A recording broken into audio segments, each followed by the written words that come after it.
after Morgan, and welcome back to the channel.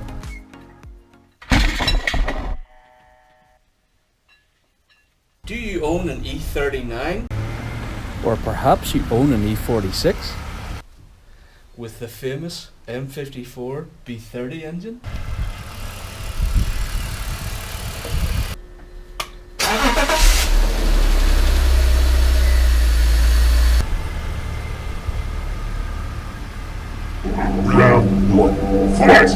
The M54 B30 engine in both the E46 and the E39 around the year 2000 to 2005 is basically the same installation but with a few minor differences.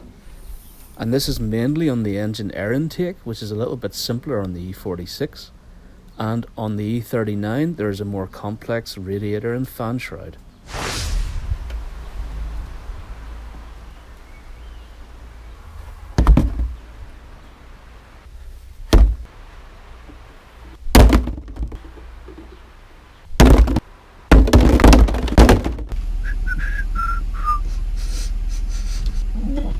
Oh, oh, burning oil. The valve cover gasket's been leaking along the back here and along the top. So, and definitely a typical M54 maintenance item. All this oil that's been leaking is coming from the gasket on the oil filter housing. Here's a picture description of what we're planning to do on our M54 engine. We're going to replace the valve cover gasket, which is at the top of the engine, the oil filter housing gasket, which is hidden at the side of the engine, and finally the crankcase ventilation system, or CCV, which is all over the engine. So let's put away these pictures and get to work. Now, while it's not completely necessary to lift the car to do these jobs, I find it easier on my back. Let's jack up the car using my trusty old scissor lift. If your engine's crankcase breathers are blocked due to condensation, this can cause it to consume more oil than normal. Over the winter, the car's been doing quite short journeys, and you can see has started to form a little bit of condensation in the valve cover. Let's get the engine oil drained, and to start that process we take off the oil filter housing cap and let the oil from the filter housing drain into the sump.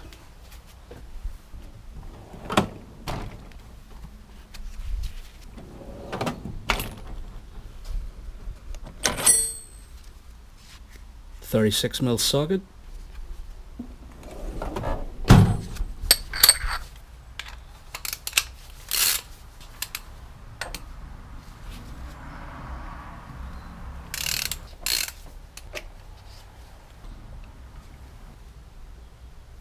You can actually start to hear the oil draining already.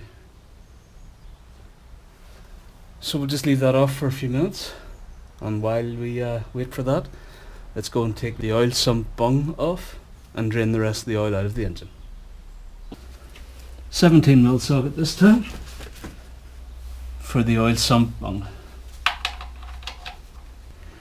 Not forgetting your trusty oil drain pan. Don't forget to unscrew the bleed so that it doesn't all bubble up while emptying the engine. And position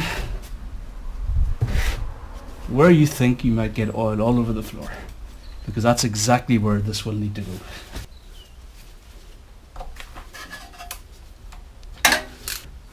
Let's see how successful we are in getting the oil from here to here and nowhere else.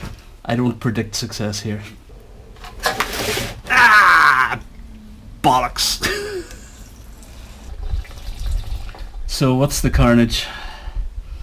Well, actually, most of it landed on the cardboard. We last changed the oil around 5,000 or 6,000 kilometers ago. The winter running period was quite harsh on the car. Lots of cold starts, short journeys, and you could see it in the condensation on the valve cap. So we'll just remove any doubt. And to do the oil filter gasket housing, you have to drain all the oil out of the oil filter housing. Might as well change the oil.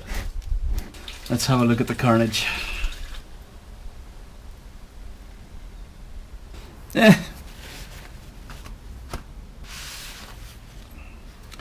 So the oil's not completely black, still a bit of a brown tinge to it.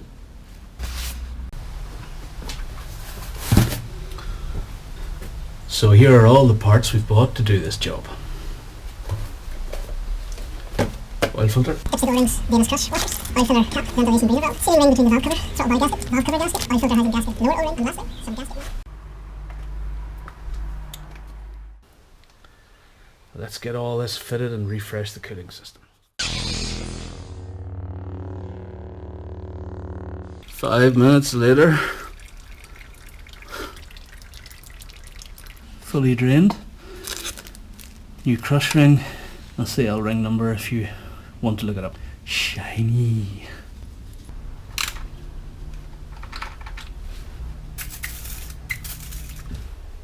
Now let's get rid of the old oil and move on back up to the top. Let's get the car back down again so we get better access to the engine.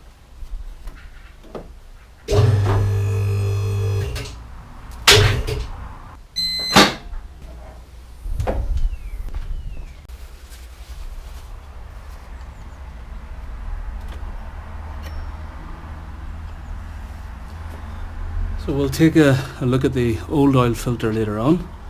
For the time being, we'll just remove it and replace the cap and take off the O-ring as well. We'll put the oil filter cap back onto the housing just to prevent any debris from getting in there. Now we're going to remove the fan shroud. Once the fan shroud is loose, you have to gain access to the fan itself, the clutch fan, because the shroud and the fan are interlinked.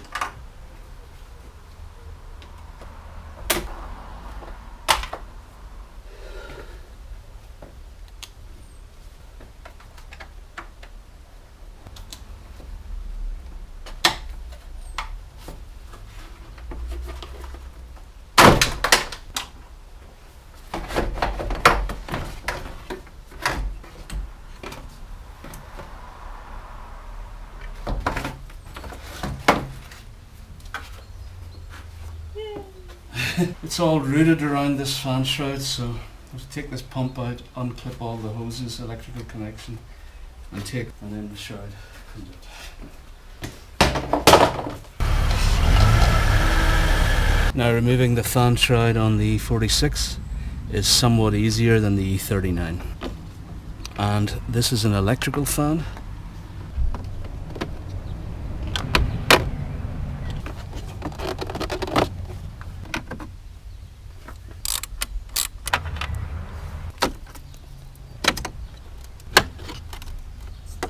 And that's basically all you have to remove.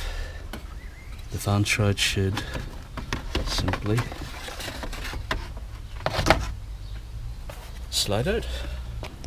Now we have full access, and on the E46 we don't have to remove the coolant expansion tank, and that only applies when you have an electric fan, and in this case we have a manual E46. That's the fan shroud and the fan now removed. Just have to reroute those pipes that were clipped into the fan shroud, so they're just sitting there nicely. It looks like my radiator is starting to fall apart. These fins, they're all actually starting to burst out of the radiator. I'm going to go now and place an order for a new radiator and possibly an expansion tank as well, because they're known to crack over time. So while we're in here, we'll do the radiator and the expansion tank. So now let's get the airbox off.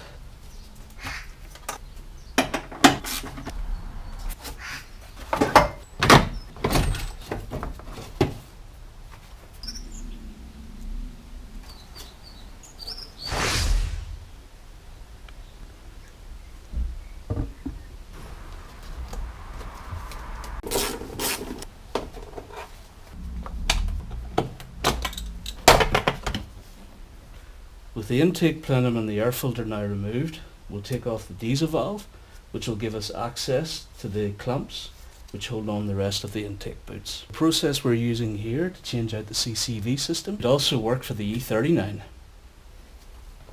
So we're going to make a start on the CCV, and once all these parts are out of the way, then we'll move on to the oil filter housing. So next, DISA flap.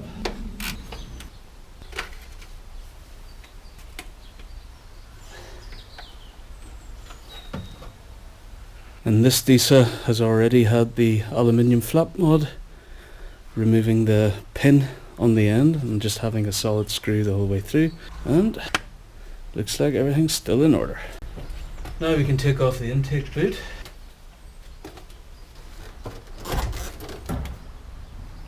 That's the intake boots, which were already replaced, and the problem areas tend to be cracking here or here or anywhere along the rubber boot itself, but these ones look all good. Now let's get the idle control valve out. One idle control valve. It's not bad, but you can see could still do with a bit clean.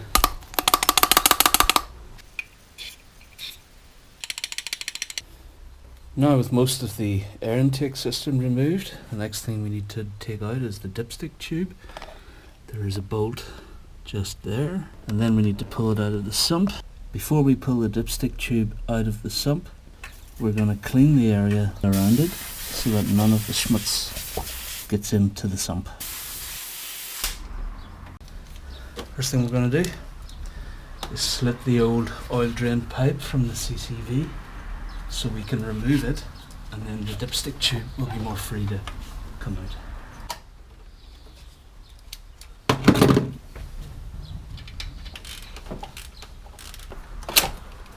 There we go.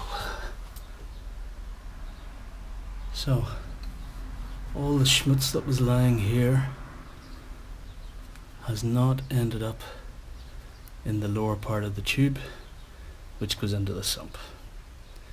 And you can see it definitely does need a clean up. And there is a tiny bit of condensate from the oil drain. It's not too bad, it's not blocked. There's the hole going into the sump. Just going to put a bit of blue roll in there to stop any contamination. And then we can remove this electronics box and then the throttle body, and we will gain access to the CCV behind the throttle body. You can see one of the mounting screws there.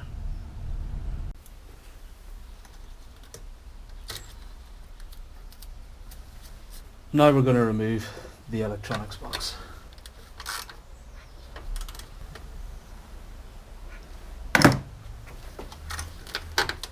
With the electronic box now out of the way, all the sensors, cables labelled, we can now remove the throttle body. Like so. And the throttle body gently pulls right out. It doesn't look too bad, but a good tip if you want to clean that, don't touch the flap because it's connected to a series of gears and motors which are very sensitive. Basically, I'm going to replace the gasket and spray some throttle body cleaner in here, and that's all we have to do with that. Now with the throttle body out of the way, we can actually now access the CCV valve. But before we do that, we have to disconnect a few more hoses. And to make access even easier for the pipes that are running to the CCV breather valve, jawohl. I'm just going to remove the bracket holding the power steering reservoir so I can move it out of the way. Those are the CCV pipes, one there, another one there. Here's a closer look at the CCV breather valve. You can see a pipe coming in from the left hand side. That one we're just going to cut because we're replacing it. The pipe at the bottom is the one that we already cut, running to the dipstick, and then the third pipe is just there that runs from the valve cover, and that we should be able to just pop off. While we're underneath, we can now see where that suspected oil leak was coming from, but you can see quite a lot of oil pooling on the engine casing. and that's what is coming from the oil filter housing itself, and that's the gasket we were replacing. So this is the pipe we're going to cut, so just to make life a bit easier. You can see as I cut through it, yeah, you can see a little bit of condensation there, so definitely a worthwhile job. Now we can remove one of the other ends of the CCV pipes from the valve cover. The breather valve should now be free to come out. 225 Torx. The plastic off the intake manifold. Sounds like I get out of bed in the morning. Make the same noise no matter what side of the bed you get out of. And then the breather valve is free to move. And then feed this pipe from the valve cover. What we'll do is we'll try and remove it. There we go. And we go up the way. And now you can start to see the level of condensation in the oil breather system that was going on. And this is the reason why we're changing the breather valve. There we go. But you can actually now start to see the level of condensation inside the breather. The pipe actually broke because it was brittle as well.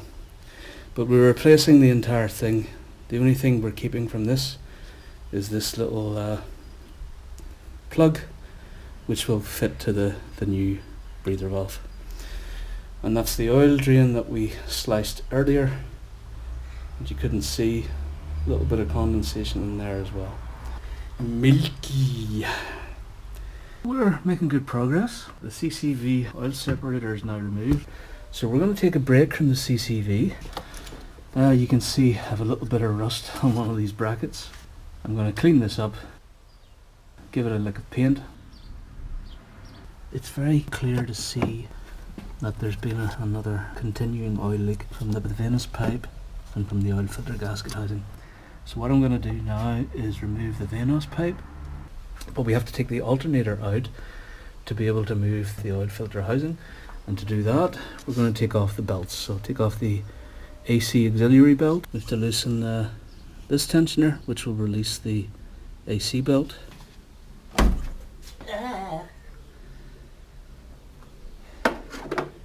And the main serpentine belt.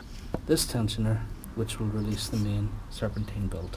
Of course, I took a picture of the belt so that I know how it should go back together again.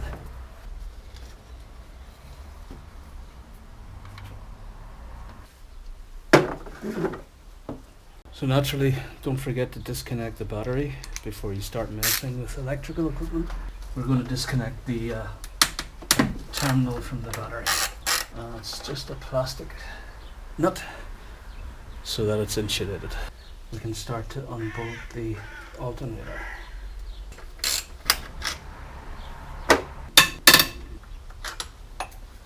And that's the second bolt. Don't forget the air duct.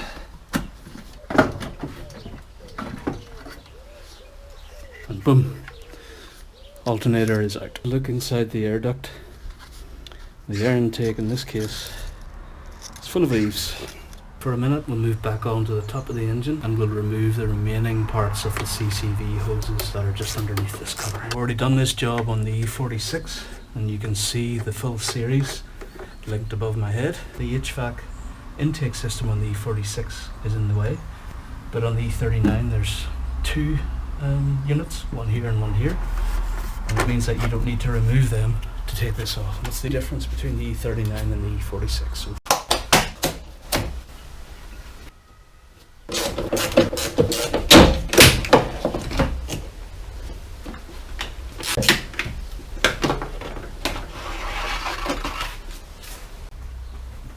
So the CCV hose that we cut comes up here. So just give that top of the pipe a bit of a squeeze. There we go.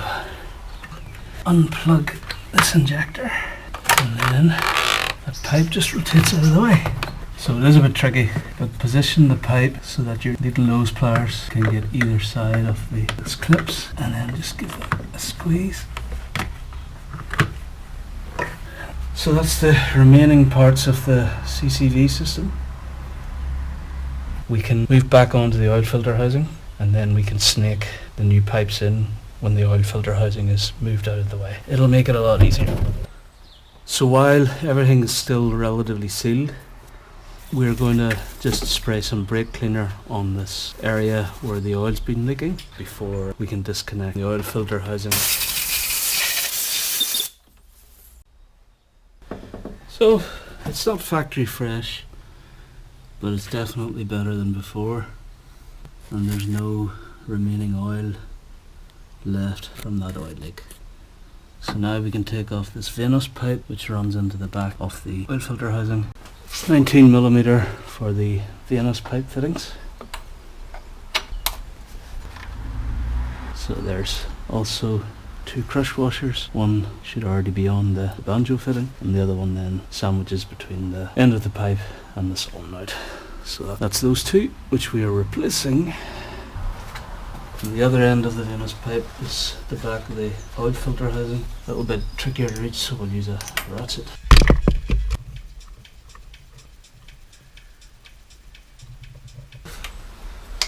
There's the bolt. There's the pipe. My lucky screwdriver, because it's proved to be one of the most useful screwdrivers, but not for driving screws, for jobs like this. And there we have it. And now we're ready to remove the oil filter housing. So these bolts, 13mm socket, and I made up a small cardboard template. There is a symbol F on the housing, and then I've made the same symbol with the 6 holes. These bolts are all different lengths, so I can put them in this template and then I know exactly where they came from. Put them in to the appropriate hole.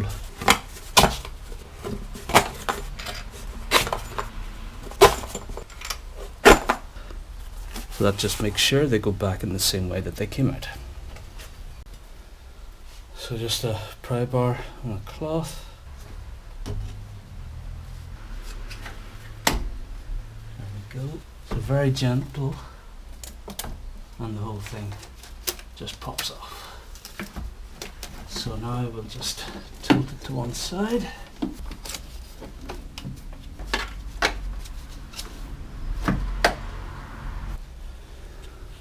So that's the little gasket there. Let's get that cleaned up and put back together.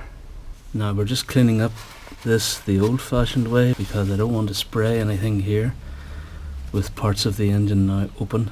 So that's looking somewhat cleaner now,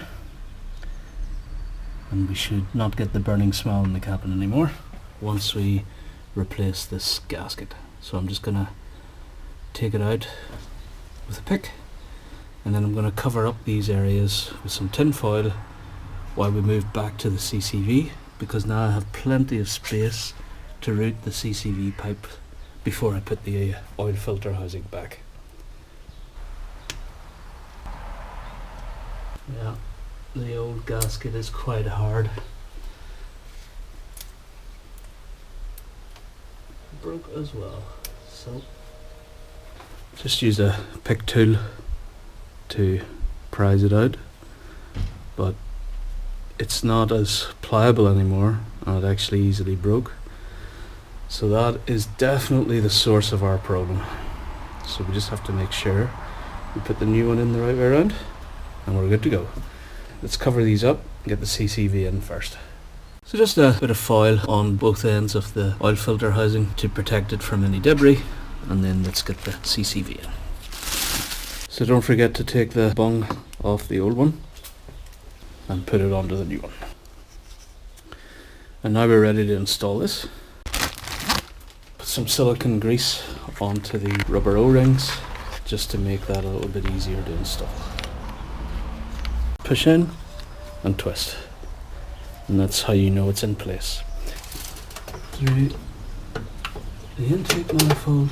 I haven't bolted the oil separator valve yet, but with the oil filter housing out of the way, that's a much easier job. So I definitely recommend doing both jobs at the same time like this. So this job is much easier with the oil filter housing out of the way and also the power steering reservoir.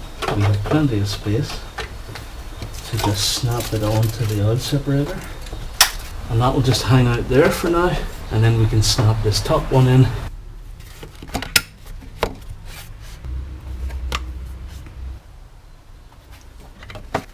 And this pipe can just hang out until we're ready to connect it to the valve cover. Oil separator is roughly in place. This is the oil drain. This will connect onto the bottom. It'll go under this water pipe.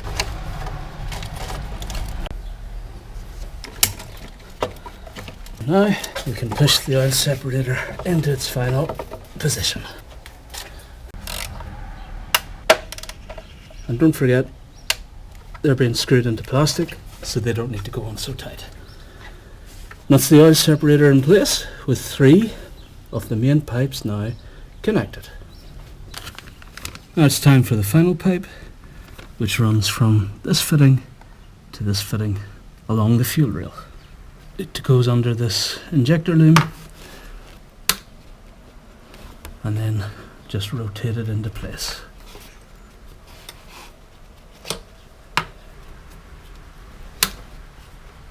Yep, it's locked in place.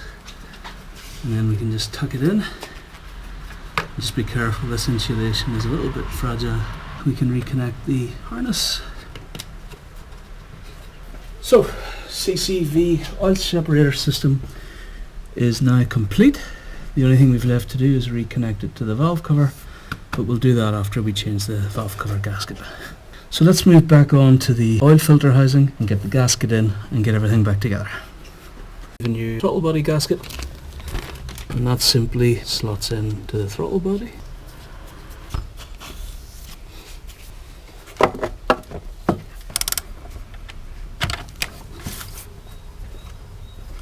And now it's finally time to fit the oil filter housing gasket. And the nice thing about this gasket is there's only one direction it can go in because it's a unique shape. There's a small taper section and a flat section. And there we have the fitted gasket. There are 2 dowel pins, one there and one there. You just have to make sure that it's in place before you press it, and that helps make sure that the alignment is correct.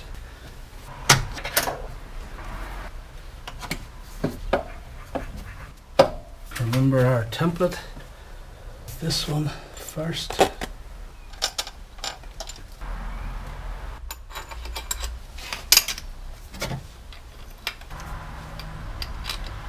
And then the last one, bottom right, it's a short one.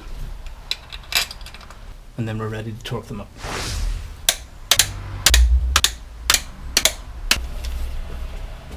Now we can reconnect the Vanos pipe. And we have our new crush washers. I gave the Vanos pipe a bit of a clean, so if it's leaking again we'll be able to easily see that. To go, we'll probably go pipe.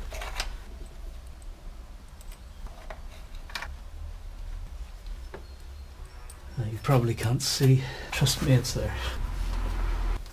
And we'll just nip those up good and tight. There we go. Nothing like a satisfying click. Now we'll get the idle control valve in.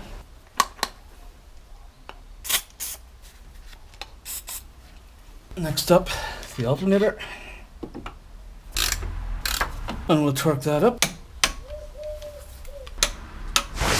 And hey presto, just like that, most everything is back together. We have to refit the dipstick dipstick tube, while we have the clearance. It's actually currently drying. Got rid of all the rust and repainted it, so we'll leave that overnight to dry. We're going to get stuck into the valve cover gasket while the paint is drying. And to start that, we need to remove this plastic cover.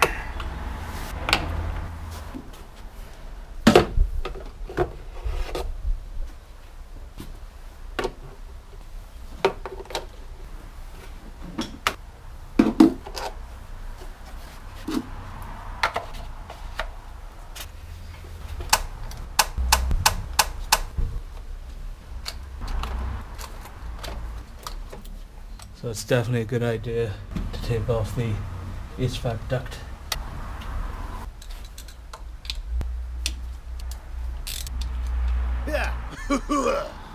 So come across a bit of a problem here. There's a earth wire connected to the coil packs, and as I'm turning the screw to take the earth wire off, it's actually pulling the cable with it and starting to pull it out of the harness. It seems to be stuck on the bolt. I'm going to take off this harness cover. Don't mind me while I mess around with this wire. Okay, so I've unclipped the harness from the harness cover, and as I was unscrewing that, it actually pulled some of this ceramic protection.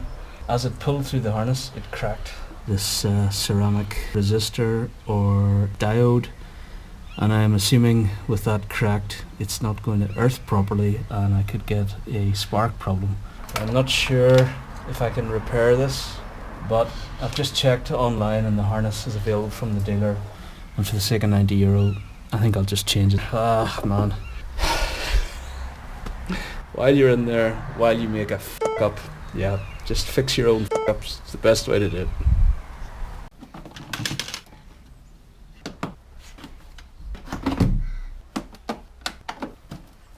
So we have the cover off, the harness that runs into this grommet, and when you lift this it ends up on this plug, so it looks like this is a pretty easy harness to replace.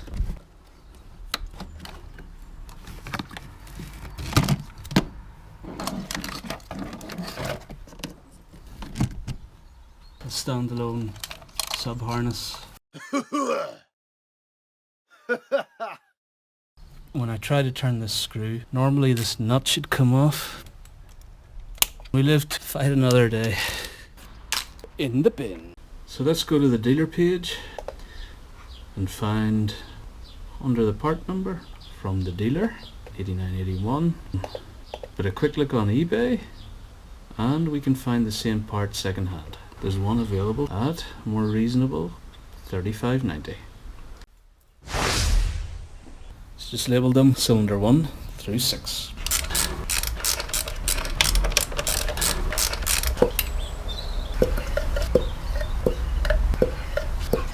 You can see why we actually need to do this job. There's been some evidence of oil leaking around the spark plug holes and also down here at the bottom towards the rear of the valve cover gasket. It's a worthwhile job and definitely a typical M54 maintenance item. On this earth cable, the top nut is an 8mm, the bottom nut is 10mm, and what's happened here is that the 8 and the 10 were too tightly screwed together. That's why this earth cable is not separating from the main bolt. Something similar happened here. The earth cables in this case are too tightly screwed down, and that's what caused the damage to that earth cable. Over here wasn't so tightly screwed down. The 8mm should come off and leave you the earth cable free. So just watch out for that. These 3 earth cables, don't tighten them down too much. And that's all 15.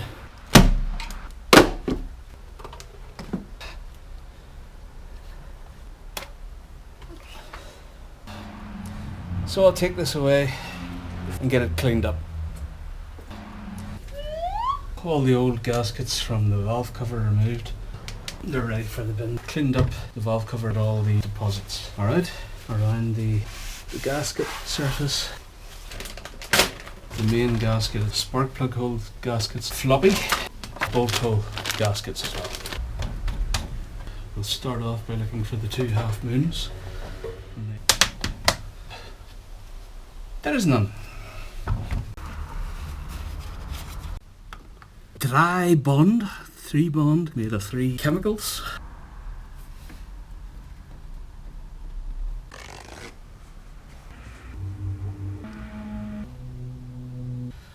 Half moons. 2 half moons at the back.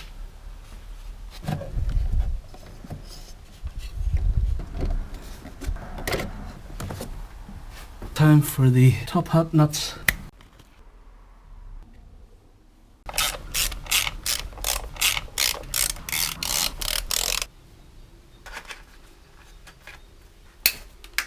Valve cover outlet is properly connected to the oil separator.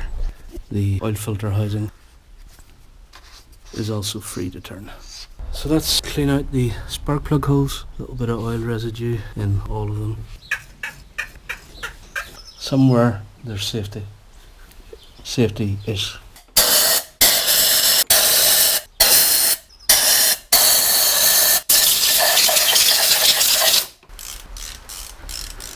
So let's get them whipped out and see what shape the spark plugs are in. Bosh. Yuck. Yuck. Yuck. Yuck. Yuck. The number 6 looks much cleaner than number 1.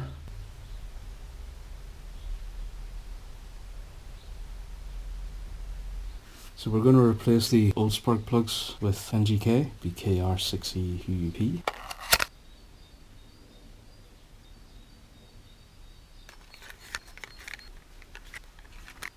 .30 Newton meters for the spark plugs. I'm going to set my wrench to 29.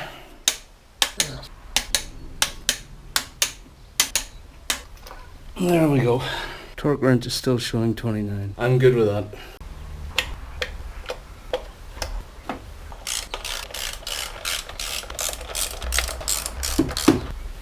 Finally, we've more or less finished the valve cover gasket, and all we need to wait for is our sub harness to be delivered. But it's been a long day already, and I'm going to quit for the evening, even though the dipstick tube is now ready to be fitted.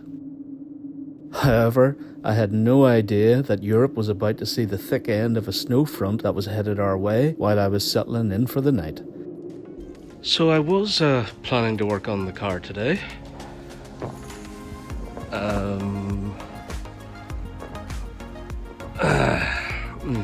Wise man once said, "Man who works in snow that doesn't need to, needs head red." And I'm going to end this part here, but stay tuned for part 2 coming your way very soon. So let's see what the parts man's brought for those escalated while you're in their jobs. Thanks for watching, and see you next time.